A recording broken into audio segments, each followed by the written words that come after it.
They set him up to tell him that he could teach English in a British school in Aden, the south of Yemen. The school turned out to be a front for Carlos, and Carlos ended up in a training camp run by terrorists.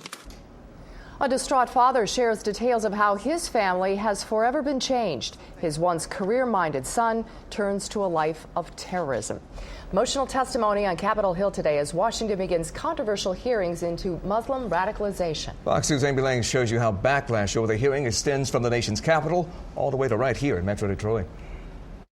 Here at the Council on American-Islamic Relations, they say these hearings aren't making us any safer, they're just dividing us further. Today's hearing will be the first in a series of hearings dealing with the critical issue of the radicalization of Muslim Americans. Representative Peter King of Long Island, the Republican chairman of the Homeland Security Committee, defending the hearing as necessary to protect America from terrorist attacks. On the panel, activists and law enforcement and parents whose own children converted to radical Islam. There is nothing radical or un-American in holding these hearings. But others have likened this focus on one religious community to the days of Senator Joe McCarthy and his attack on innocent Americans in the name of rooting out communists in the 1950s. Michigan's own Representative John Dingell waved a cautionary flag. For years, I ran investigative committees.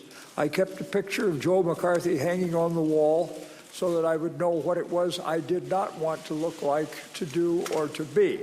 Others worried the hearings give strength to the enemy. I believe is contrary to the best of American values and threatens our security. Representative Keith Ellison, a Democrat and Muslim from Detroit originally, now representing Minnesota, became emotional when recounting the story of a Muslim man who died trying to save others on 9/11. Some people spread false rumors and speculated that he was in league with the attackers because he was a Muslim. For Dawud Walid, executive director of CAIR, a Muslim and Navy veteran, watching the hearings play out from his office in Southfield, this is offensive and irresponsible. This is a neo-McCarthyism type of hearing. It's a witch hunt, and it's not doing anything to make us safer. It's dividing us as a country. This hearing serves absolutely no useful purpose.